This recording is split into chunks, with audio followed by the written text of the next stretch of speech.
just to follow that thread just a little bit more. So tell us about those first few weeks when you started with the bus and the people that came to you. And were you affirmed that you were going down the right path then by those experiences? Yes. It's funny. My very first client on the bus was a nightmare. It was a guy who had never had a reading before. He was clearly a cynic and he had just really funky energy. And quite frankly, he should have signed up as a coaching client because he didn't need a reading. He needs coaching. And it was just as horrible as you could imagine. That's exactly how it went. And it got to the point where I didn't even finish the reading. I literally just said, you gotta go, just get off my bus. And from that experience, that's actually what prompted me to set the intention to only receive the right people. Like I needed that really messed up experience to get very clear on my specific vision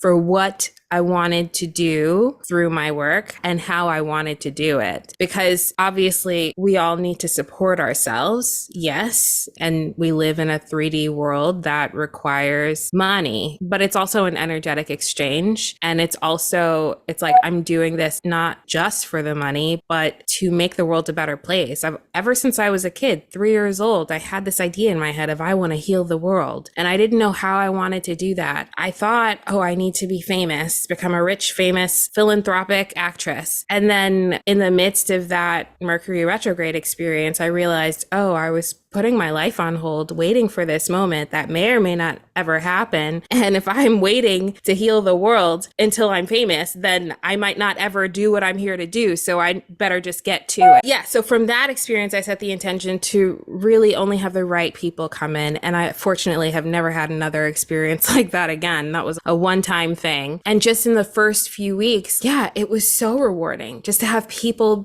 not only be so wowed and amazed by the bus and the enchanting energy of it all, but also by me. And to know that I'm doing good, like I'm using my divine gifts to facilitate healing and hold space for people and potentially impact them for the rest of their lives. Yeah, it's been a very rewarding journey. Absolutely.